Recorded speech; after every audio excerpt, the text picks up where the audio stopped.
Hey guys, this is my reaction to the Tua injury.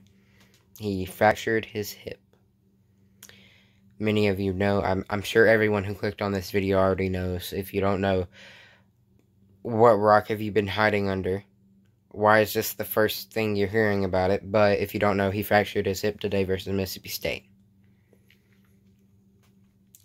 On my Instagram, I said this is going to be a more emotional video, although it's not really going to be as emotional as I thought it was going to be, because one, if it might have been if it was recorded earlier today, or it might have been if I thought it was as severe an injury as I thought it was.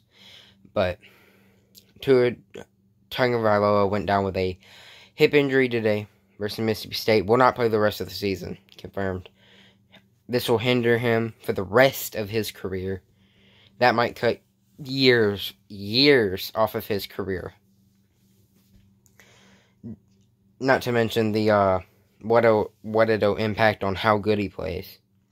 That might have been his last snap as an Alabama quarterback. I hope not, but that might have been his last snap. He might still be projected to go first round, so he doesn't need to take another snap at Alabama. He can just go make millions. Plus, if you come back to Alabama, get injured even worse, even more, your draft stock's gonna plummet even more than it already is plummeting, because it's on a steady decline right now because of his injury-prone career. I would not take Tua in the first round if I was an NFL team, and that's saying a lot, because one, I'm biased because Roll Tide. Two, I think he's one of the most talented quarterbacks I've ever seen. Three, he's the best Alabama player in history. I'll get to more of that later. Four, he's probably the most accurate quarterback I've ever seen. But his injury past is so bad that the risk is too high. Even though the reward is incredibly high, the risk is skyrocket high. I mean, let's dive into it. Last year, Louisville, first game, first drive as a starter, first touchdown.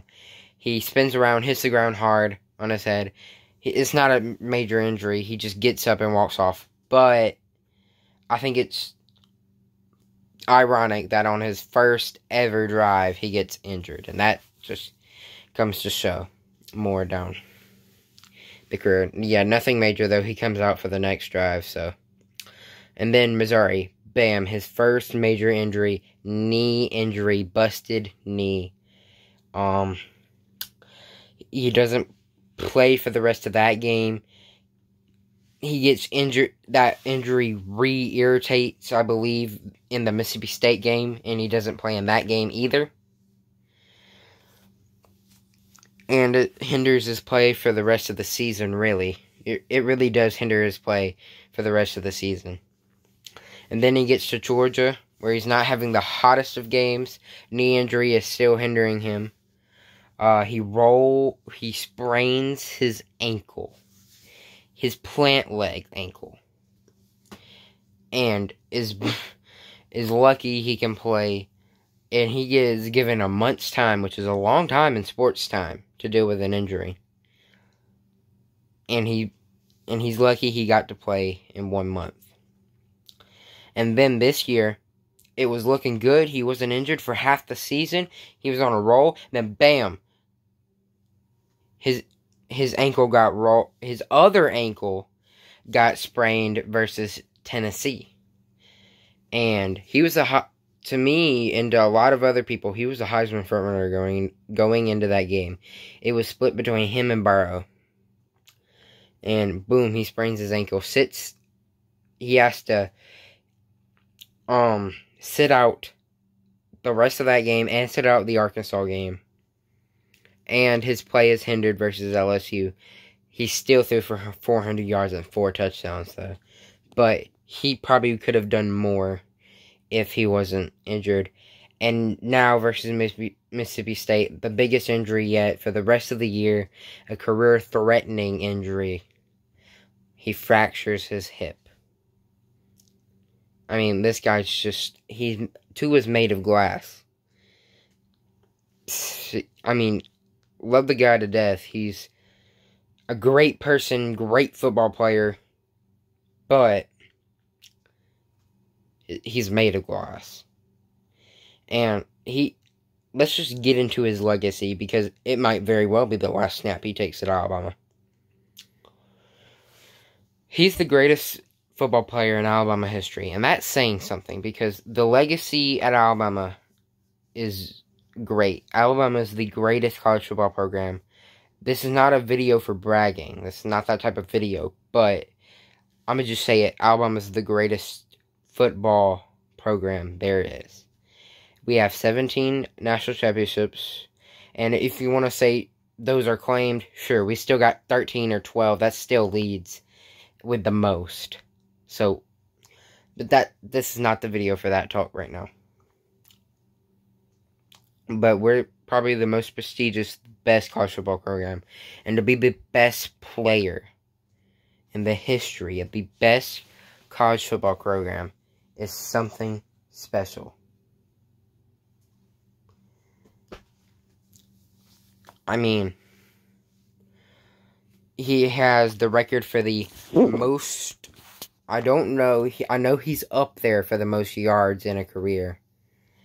He has the most yards in a season, the most touchdown, the most passing touchdowns, most total touchdowns in a season, most yards, most touchdowns in a career,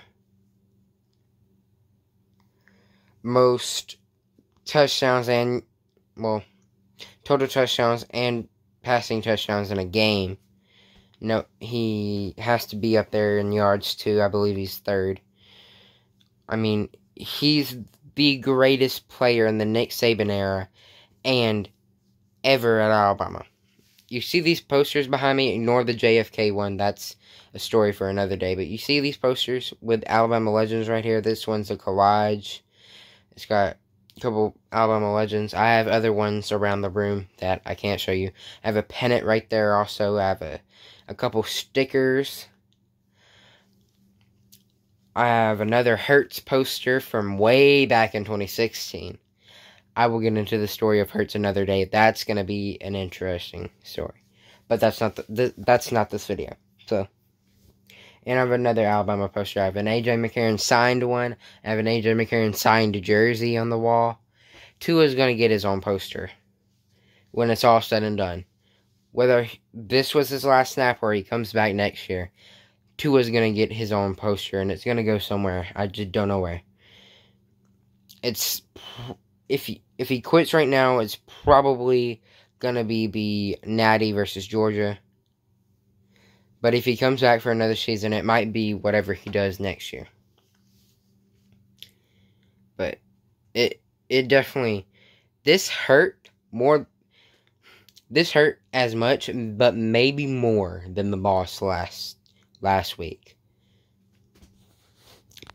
Because Tua is just an amazing football player. And this doesn't even begin to say the amount of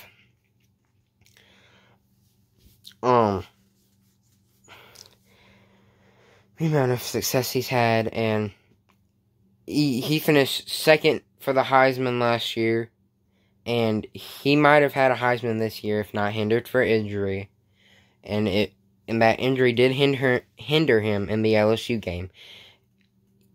He fumbled out of nowhere on the first drive. A couple of his decisions were probably impacted by rushers in his face from him and his injury playing a role in that. Maybe he doesn't throw that pick at the end of the half. Maybe his play just elevates more than the eye can see. More than you can just look at it and say, oh, no difference. Maybe he just elevates more. Trusts his arm and leg more. And he's a warrior. He's a fighter.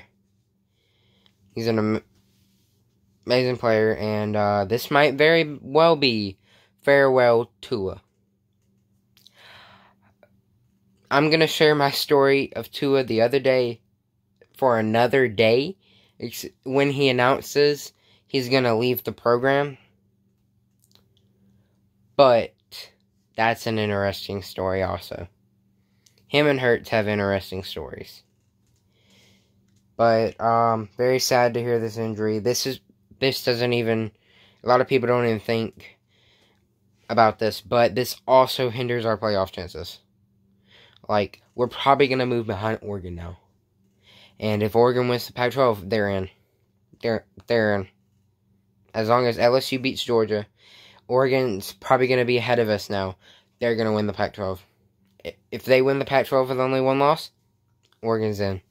And we get left at home for the first time ever in the college football playoff history. But this video is long.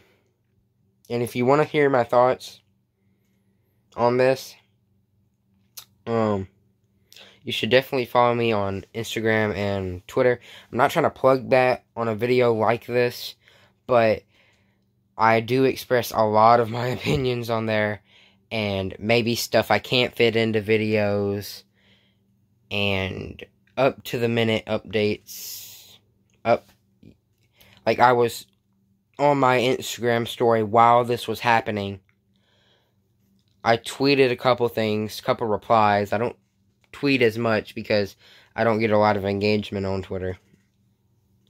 But go follow me there if you want to hear more about my opinions on the situation.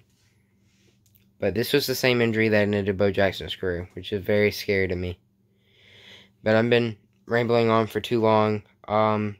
Just, if I can, I want everyone in the comments to say hashtag pray for 13, and then give me your thoughts and opinions and anything you just want to say.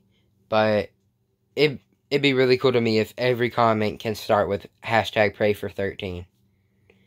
But this has been a long video, I know. Bye and roll tide, and I wish Tua the best.